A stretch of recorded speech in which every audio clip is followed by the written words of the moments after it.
Yeah, so Denzil, look, I'm just so honored and excited to have a conversation with you around the subject of cancer. And you expressed to me the other day that you felt just so moved to work with people that are moving through this journey. And I felt that in my heart also, because I know a number of people who are struggling with it.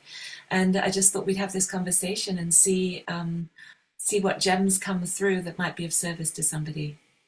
Thank you so much, Susanna. And I think this is beautiful because I believe that we can do a lot.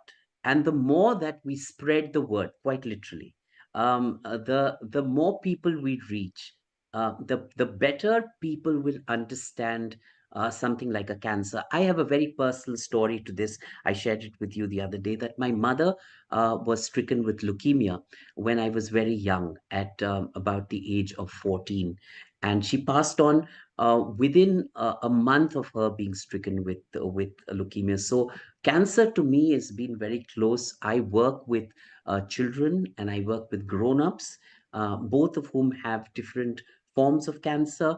But one thing that is very clear to me is where it comes from. And that's the most important thing. If we understand where it comes from, you see, modern medicine is suppressing it. Whatever they do suppresses it. They do not eradicate it at the core. And that's why I think that ancient Indian science and the ancient Indian philosophy of Ayurveda and all of the other medicines that were practiced during that time are very powerful, because they actually went into the root of why something happens. And when you go into the root, you're kind of handling a different animal altogether, because that's your mind that is working. And then you have to take it from there. What's your experience on this, Susanna? Well, I completely agree with you, and I love Ayurveda. I love when we can draw information from the environment, whether it's in really clean organic foods, whether it's in the beautiful pure water that we drink, that can help the body come back into balance.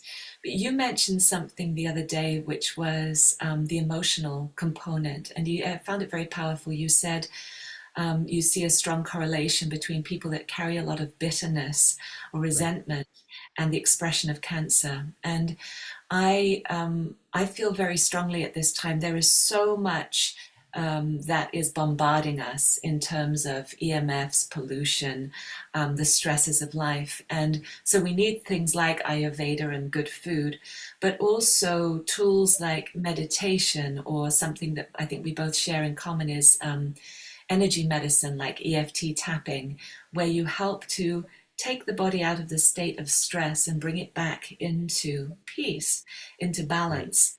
Right. I feel very passionately about, I've created, guided meditations to help people just calm the nervous system down.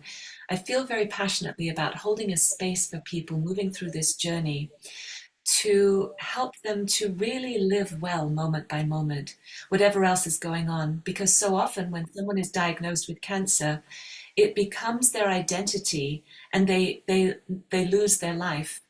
I was walking, I hear your dogs, I was walking my dog the other day and I met a woman who was kind of very burdened, and we got into a conversation. She and her husband were there, and she said something about, well, I can't, I've got to wear a mask because of my immune system or whatever. And she said this thing, and later I bumped into them again, and she shared a bit more, and she shared that she has cancer. And it's almost like when somebody says the words "I have cancer," it's like there's this da da da da, like Yeah, this terrible, exactly. I agree with you. terrible, Yes. scary thing that happens, It's right? And ominous. It's like an omen, it's right, it's ominous. And and and uh, people, when they go through cancer, they actually resign themselves to that life. One. Two, they resign themselves to an end. I've seen that through most of the people that I work with, and to take them out from there, and that's the message that I would like to bring out. That there is life and there is healing, and you have to allow it. And the beauty of it is, if you understand, you will allow. That's how I look at it.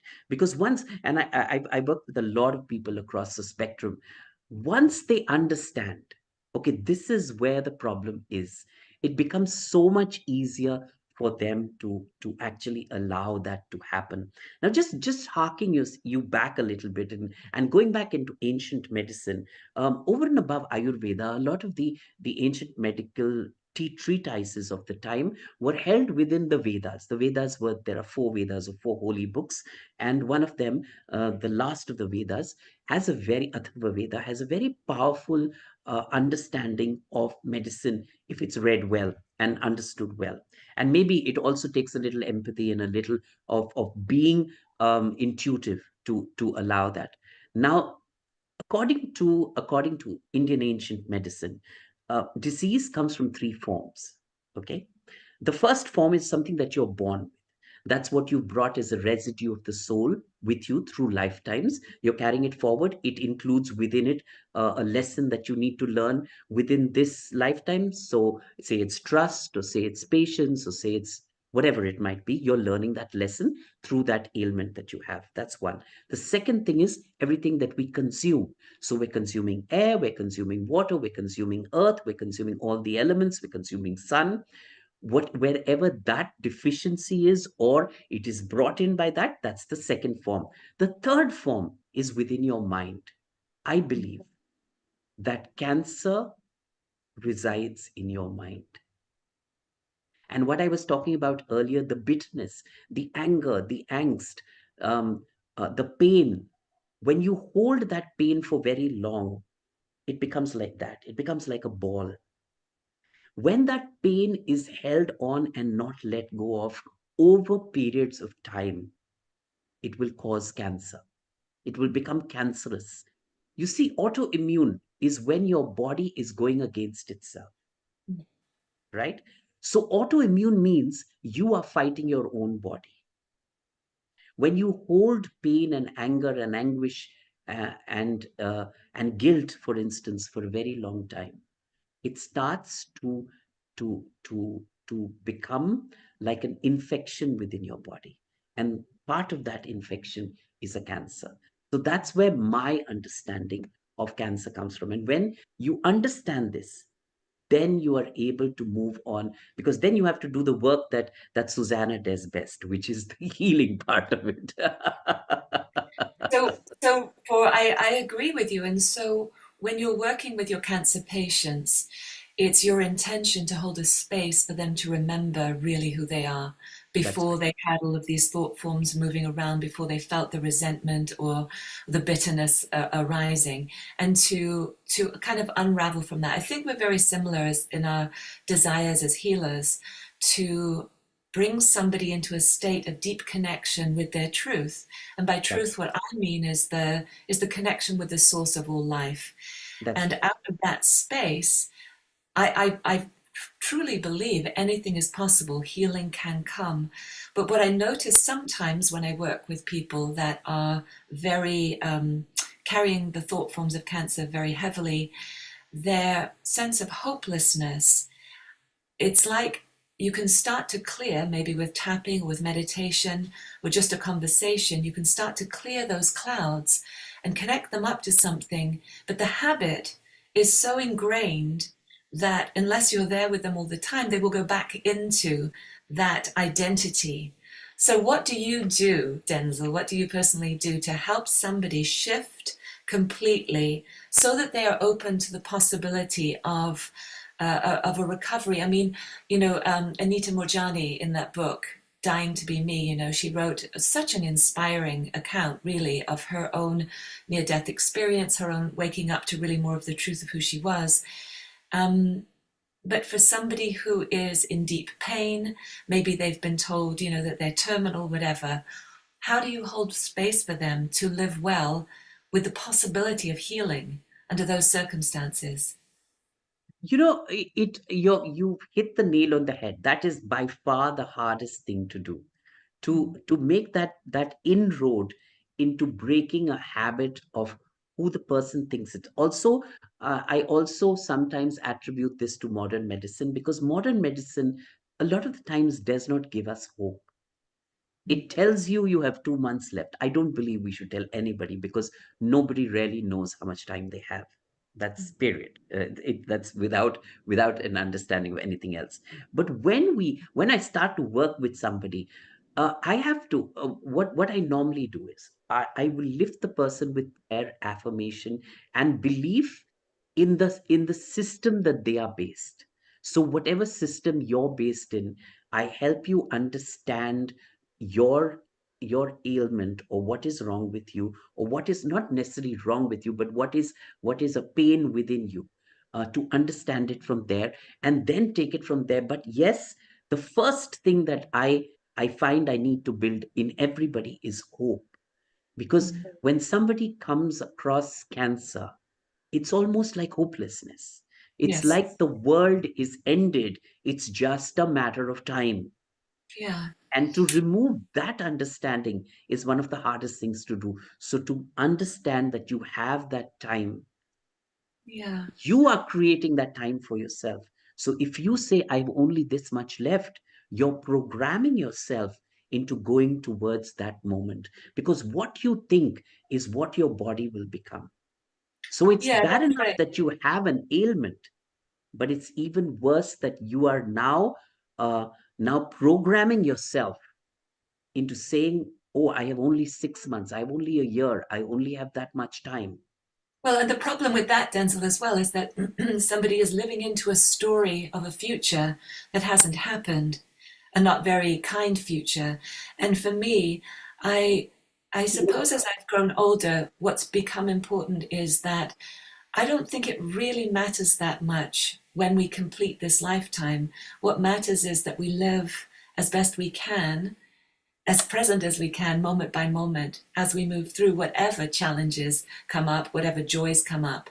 So it's not about doing the impossible and say somebody has a diagnosis and they're told they're going to die. We don't know. But what I think to reframe it as how do you live well? How do you love fully? How do you do complete what you've come here to do as a human being, given that your body is struggling with certain, experiences of pain or tiredness or whatever it is in that time that you have. So if we take if we take the emphasis off of this idea of a battle against cancer or this Yes, terrible problem, and we just open up a space where people can explore more deeply who they are, what is their truth? It may be that cancer comes along to help people connect more with their truth than they ever have before, and to that's very live true. fully before they die, and maybe to experience the love of others. I have a friend at the moment who has chosen, she has lung cancer and it's spread into different places. And she has a group of friends. She's chosen not to go the route of the hospital and chemo and things. She has a group of friends taking turns to come and stay with her, to care for her, and the community is so loving around her. And it's like perhaps that for that soul, the most important thing for her is to surrender to be supported after a lifetime of service where she's been of support and she's counseled and helped people and helped refugees and been very generous with her time. It's for her to learn also that that can be reciprocated. And I think that is what might heal. A lot of the times when you start to, okay, so your lungs are essentially the love you bring in for yourself, Mm. right? So when your lungs are affected, it means that you're saying, I don't deserve this, Yeah, yeah. right? Because life knows what it's doing. It will give us what we need That's right. to And I make the always believe transformation. that all ailments of the mind affect the body in the manner that body is responsible for growth. So now I'll explain that to you in a little more. Saying the understand, to bring yourself into that understanding that yes, I do have that time, to give yourself the time instead of taking away, to give yourself love instead of taking away. Because my experience of working with those who are afflicted with cancer is that they stop loving themselves. They stop loving those around them. It's like I become careless about life. Truly, I stop caring about it. And so to bring back that understanding that you have life. Let's not throw it away before it's thrown away. Let's not throw it away before it's ended. Let's live it to the full. And when you bring hope, like you were saying, when you bring hope, when you bring love, when you bring care, or if others bring care to you, and you start to recognize that care. You see, a lot of the times when you have cancer, even when somebody is caring for you, you don't recognize that anymore because your understanding of life is at an end.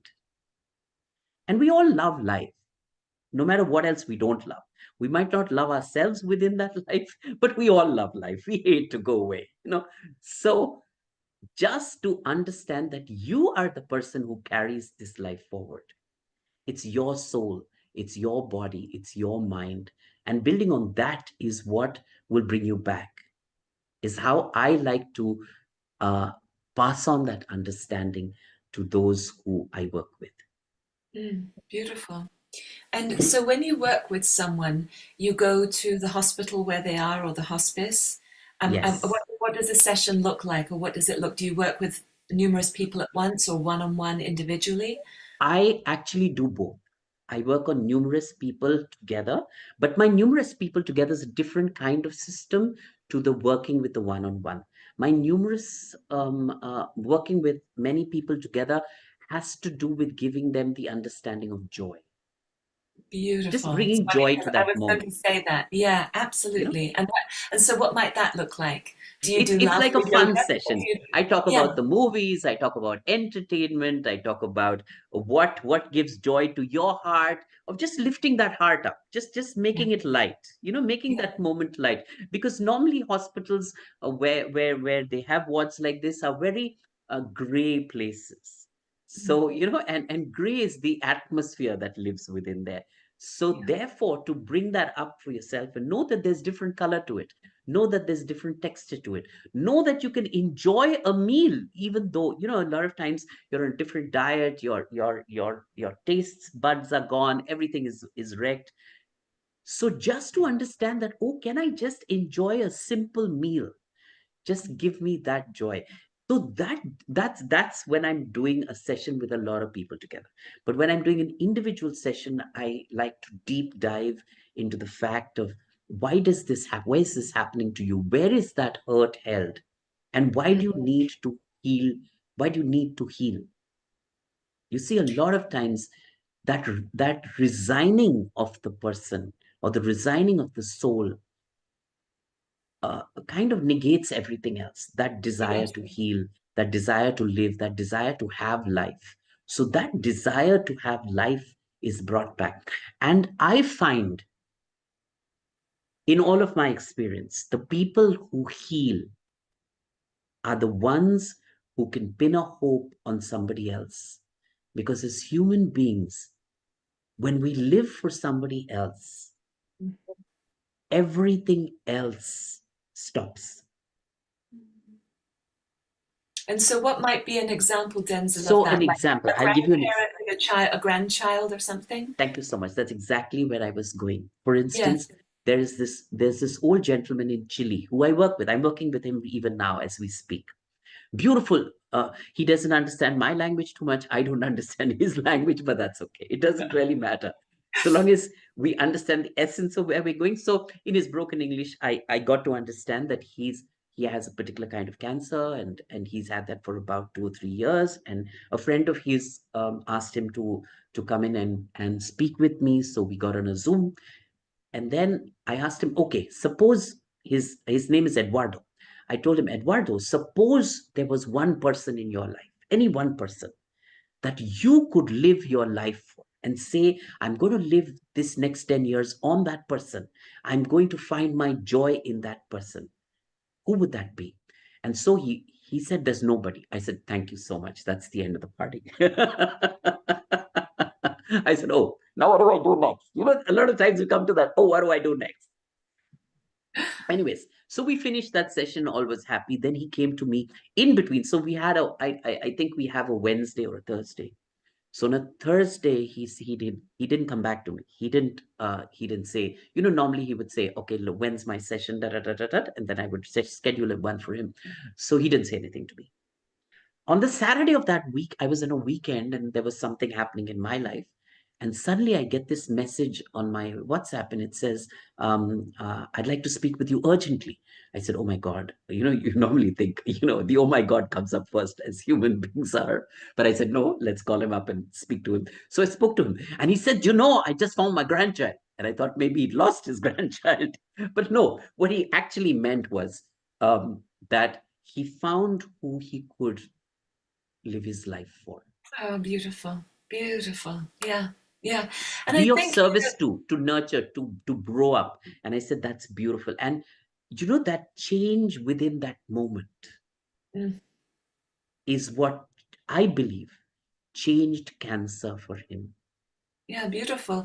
And the thing is that I think whether you have cancer or you don't have cancer, the same applies.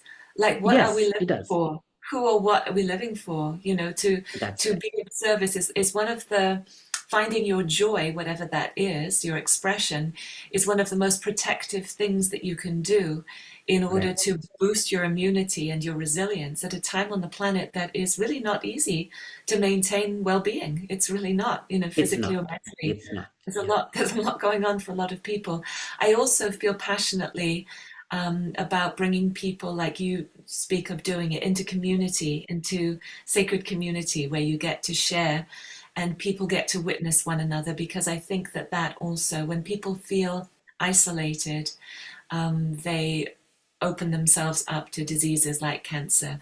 And when they feel connected and like they have their place in the tribe, then, and they have their purpose, then that's hugely strengthening. I completely agree with you. In fact, Susanna, I've had this in my mind for a while, that there should be, like there is an Alcoholics Anonymous, there should be something like a Cancer for Life. Something that because there are so many people today that are afflicted by it across the world, and it's More it's and one of more. the most powerful, or rather, one of the most depleting forms of ailment that we can have as human beings. So to bring that hope to people, I think that it's time that some of us got together and brought together a community that could work with people across the world Let's to make begin. that Let's happen. begin it. Let's You're in begin. New I think Delhi. it's I'm in New truly. Zealand. Let's do it. Yeah, I don't have much more time to talk today, so let's wrap up our conversation. But there are some beautiful organizations and foundations, I think, that are doing this in little places, but why not have our own? I know there's one I taught for called the Foundation for Living Beauty in California for Right, women. And right. it's just so heartwarming to see the support, the sisterhood that takes place as women come together who are moving through that journey. And I like this way of saying it, moving through the journey of cancer. Some people talk about dying with cancer. Let's just say moving through the journey of cancer, moving Right. through the journey of life, you And know, knowing that there is hope at the end, knowing that there or hope is in this moment where that's we right, don't even need to look exactly. at the end, right? Yeah, The end is exactly, whatever. exactly. Yeah. Well, I really appreciate your time, and let's take the next step and make a group with some people Delighted. and share what we have. Certainly, certainly, certainly, certainly. And also, I would think that we may. I think it would be a good idea to do another session on this, so that we can also bring more ideas into the light. And when that happens, you see, when two or three are gathered in my name, there am I. I believe that light comes to us. The Right with you on more, that. the better, the stronger, Absolutely. the easier. So let's do it. Absolutely. And thank you so much It's for nice. for taking this initiative. Thank you so much for joining me in this moment. It truly is an honor for me to be with you, and a delight at the same time. So Thank you. The thank same you for so me. much. Uh,